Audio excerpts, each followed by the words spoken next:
Fala aí pessoal, tudo certo? Trazendo aqui um projetinho para vocês que eu fiz, tá? Um projeto simples, bem básico, mas que é utilizado muito atualmente, certo? Para qualquer coisa, para qualquer ação que você vai fazer hoje em dia.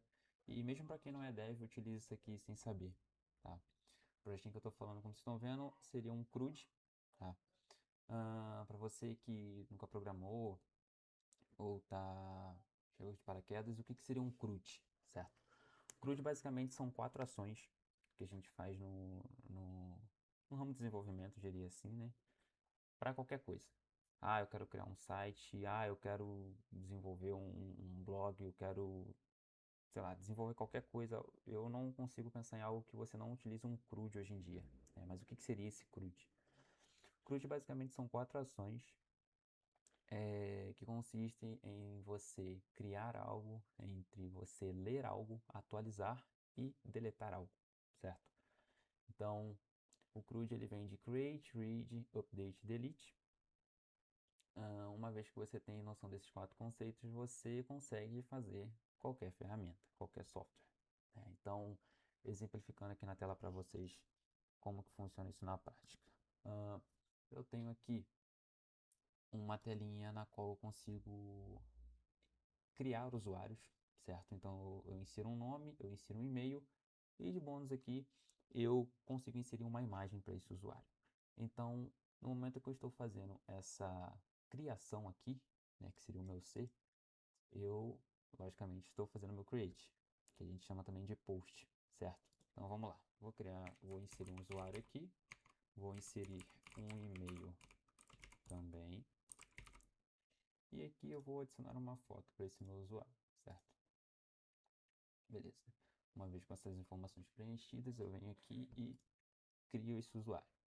Uma vez que esse usuário foi criado, eu consigo ler esse usuário. É aí que entra a segunda etapa do meu CRUD, que é o read, certo? Então, eu tenho uma lista de usuários aqui, eu estou fazendo um get, que eu estou pegando essas informações e aqui eu estou visualizando esse meu usuário, perfeito? Então, vimos a criação e vimos a visualização, a leitura desses dados para esse usuário. Agora a gente pode atualizar essas informações. De que forma que a gente faz isso? Bom, da forma que eu fiz aqui, a gente clicando aqui, ele já dá a opção da gente atualizar essas informações. Então a gente vai fazer um update, que é a nossa terceira etapa desse CRUD. Então eu vou vir aqui, vou mudar o nome de Alfred para Alfred Cão, por exemplo. Clico em atualizar e ele automaticamente vai inserir essa atualização aqui, certo? Uma vez que eu tenho isso atualizado, eu posso vir aqui e ir para a nossa última etapa do nosso CRUD, que seria o delete. Então eu clico na lixeira aqui. Uma vez que eu clico, ele vai perguntar se eu de fato quero deletar isso. Eu clico em OK e ele vai sumir com essa informação, tá? Então essa é uma explicação básica do que seria um CRUD. Agora vou mostrar para vocês como foi estruturado esse projeto aqui, bem por alto, beleza? Ah, a ideia desse projeto aqui, como vocês estão vendo, ele tem a origem de dados no SQL Server, que é o banco de dados que eu optei por usar nesse projeto e que também eu tenho mais facilidade para entendimento. No geral, os bancos de dados em si, eles têm a mesma, digamos, o mesmo entendimento, vai. Não que todos sejam iguais. Mas, por exemplo, um Mongo da vida, ele tem sua semelhança com o SQL, assim como o MySQL e por aí vai, só que não são propriamente iguais. Eu, por lidar com SQL Server diariamente na minha rotina, eu optei por usar o SQL Server, certo? Então, na parte do front e do back aqui, o front eu construí com o Next.js, certo? Não tem muito nada muito detalhado, eu fiz só uma interfacezinha bem simples. E o back-end eu usei o Node, tá? Com o Express, certo? Então aqui eu tenho chamadas simples, não tem nada demais não, só tem um arquivo para cada. Então o meu back-end seria a minha API, com as minhas 4 rotas, que justamente cada rota faz uma parte do CRUD. Então o C do CRUD, que é o create, eu faço o post. O, o R do CRUD, que é o delete, que é o read, eu faço o get, que eu estou pegando essas informações para ler. O update do CRUD, eu faço o put, então eu envio uma atualização, e o delete, o próprio nome já diz, eu deleto essas informações, certo? Então, aqui no projeto em si, na parte do back do front-end, seria isso. Indo para o banco de dados, vocês podem ver aqui que eu não tenho mais essa informação aqui, certo? Então, só para resumir, eu tenho uma tabela que eu criei com o nome de usuários. Ela no momento ela está vazia porque eu não tenho nenhuma informação aqui. Eu vou novamente inserir uma informação aqui para vocês verem como que funciona. Então, eu vou vir aqui e vou inserir só o nome e o e-mail, tá? Inserir o nome e e-mail sem senha. Se eu vir aqui rodar esse select aqui, vocês vão ver que eu tenho um ID que ele se auto-incrementa, tá? Quando eu for criar essa tabela aqui, eu explico para vocês como é que funciona. Eu tenho o nome, eu tenho o e-mail, eu tenho a data da criação desse usuário e, como vocês viram, a foto está nula, porque eu não inseri nada e eu permiti que a minha tabela pudesse receber valores nulos para essa coluna.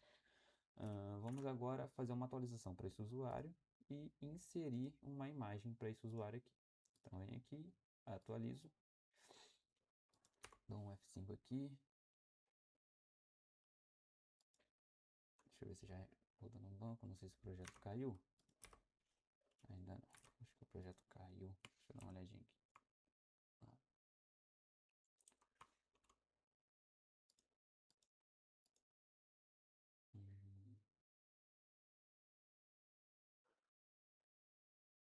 O projeto caiu de fato, sim. Está reiniciando.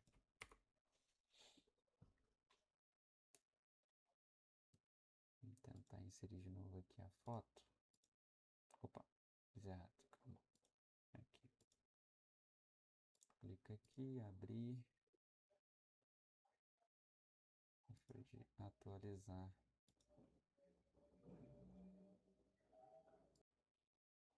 Bom, eu realmente não sei o que tinha acontecido, eu simplesmente parei de rodar o back e o front e eles voltaram a funcionar. Então eu vim aqui, já tinha inserido, voltei para ver se ia funcionar. Vou editar, escolher um arquivo, abrir, atualizar. Agora foi. Uma vez que a imagem ela é inserida aqui, ela entra no banco de dados como uma imagem base 64, certo? O que seria uma imagem base 64? É uma forma que o banco de dados ele aceita essa imagem.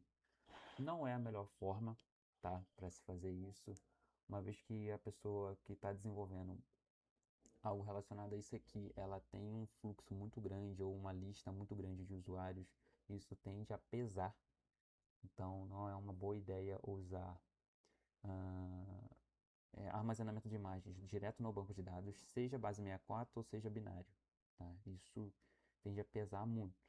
Como eu estou usando aqui uma, duas, no máximo 10 pessoas aqui, não é algo que vai pesar. Eu acho que até umas 50 pessoas, não, acredito que não seja algo que pese.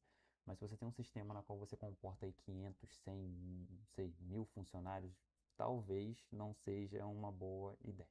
Tá? Existem formas melhores de você conseguir manejar isso, de você tratar isso, certo? Então, como eu expliquei aqui, eu construí isso aqui em 3 partes, tá? Eu tenho a parte do banco de dados, que seria a minha origem de dados. No caso, eu criei uma tabela fictícia. Essa tabela ela é passada no back-end, porém ela não é passada direto no back-end. Eu faço isso por meio de storage procedures, tá? Eu vou explicar isso quando estiver mostrando a criação do projeto, porque eu acho que fica mais fácil de fazer a manutenção, fica mais seguro de certa forma quando você for desenvolver isso aqui, seja para uma empresa ou nem que seja para uso pessoal mesmo, algum sistema ou que seja para uso pessoal ou empresarial, ele te dá mais um conforto de se lidar, até porque o back-end também ele acaba não ficando muito sobrecarregado. Por exemplo, para fazer um post, né? Eu vou criar algo. Como é que funciona isso? Quando eu insiro as informações do meu usuário aqui e vou fazer essa inserção aqui, eu estou fazendo um insert. Então, basicamente, eu estou falando para o banco de dados: insira dentro da minha de usuários. O que eu quero inserir? As informações que estão chegando nesse formulário aqui, certo? Então, uma vez que eu estou fazendo isso, eu estou rodando esse comando.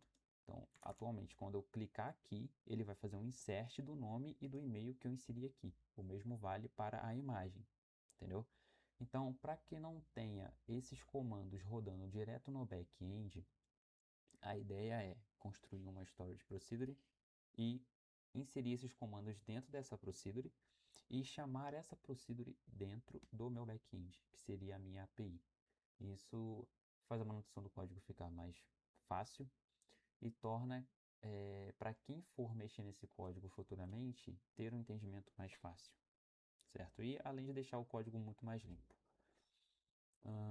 Isso vale para qualquer ação, tá? Seja um post, seja um simples get, que seria só uma procedura de retorno de informações, para qualquer coisa. O máximo de aproveitamento que você puder fazer para ter essas informações só no banco de dados, é aconselhável que seja feito dessa forma. Até também, vou dar um exemplo aqui. Quando eu for explicar sobre esse projeto aqui, vocês estão vendo que eu tenho aqui o header da minha tabela, né? São quatro colunas simples, tá? As colunas que eu tenho aqui são as mesmas colunas que estão lá, logicamente, porque as informações chegam dessa tabela aqui. Qual que é a grande questão aqui?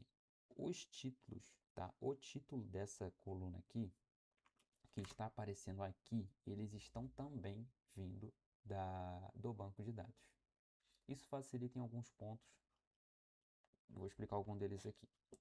Caso eu precise fazer alguma alteração nesse projeto aqui, eu não preciso me dar o trabalho de vir aqui no front-end ou no back-end, seja como for você, a pessoa que tenha setado aí como são as colunas dessa tabela, majoritariamente é no front-end, né? Eu não preciso me dar o trabalho de vir aqui, parar esse projeto, ou começar a mexer, ou clonar ele para não parar algo que esteja em produção e vice-versa. Eu simplesmente posso vir aqui na minha procedure e eu consigo fazer essa edição, certo? Então, se eu quiser adicionar uma coluna, desde que eu tenha grid automático aqui, que é uma outra parada que faz com que você altere as coisas no banco de dados e não interfira diretamente no seu projeto em produção, o que poderia quebrar ele, facilita o seu dia a dia, sabe? Facilita a vida de um desenvolvedor em muitos por cento. Então, a ideia é essa. O que você puder pegar e fazer com que seja no banco de dados, torna a sua vida muito mais fácil, porque isso é mais prático, né? Ah, mas eu preciso ter um entendimento mirabolante sobre banco de dados. Olha, não necessariamente, tá? Você consegue aprender hoje em dia aí com qualquer coisa no YouTube, tem um monte de coisa aí que te dá dica e explicação. Então, você não precisa saber nada tão mirabolante, certo? Esses passinhos, como eu falei, vai ser algo que eu vou mostrar aqui no decorrer desse tutorial que eu vou mostrar. Mas para projetos mais complexos não é nada tão assustador assim não. E eu acho que depois que a pessoa aprende isso, né? Para mim foi assim. Depois que eu aprendi isso se tornou muito mais prático. Muito mais prático mesmo. Era algo que, assim, sempre existiu ali e por que eu nunca fiz dessa forma, sabe? Mas basicamente é isso, tá? Como eu falei, eu vou dividir esse projeto aqui em três partes. A gente vai começar pelo banco de dados, vou criar a tabela, mostrar como é que cria a tabela, vou estruturar as procedures, vamos testar os retornos. Depois que tiver tudo certinho, a gente vai partir para o back-end, que vai ser a parte ali da API, tá? Coisa que eu acho que acredito que seja a parte mais simples. E depois a gente vai vir para a área do cliente, que seria o front-end. A gente replica esse formulário aqui de uma forma bem simples mesmo. A ideia é que fazer ser funcional, tá? Então, se está funcionando, tá atualizando, tá deletando, tá fazendo tudo certinho, tá buscando as informações, estética a gente vê por último, certo? Mas a ideia central do projeto é ensinar como é que funciona um CRUD nessas dependências que eu expliquei aqui, usando Next, usando um Node com Express e o SQL Server, tá? Uma vez que você sabe isso aqui, você consegue aplicar para qualquer software que você queira criar e por aí vai. Não é nada tão mirabolante. E é isso. Até a próxima.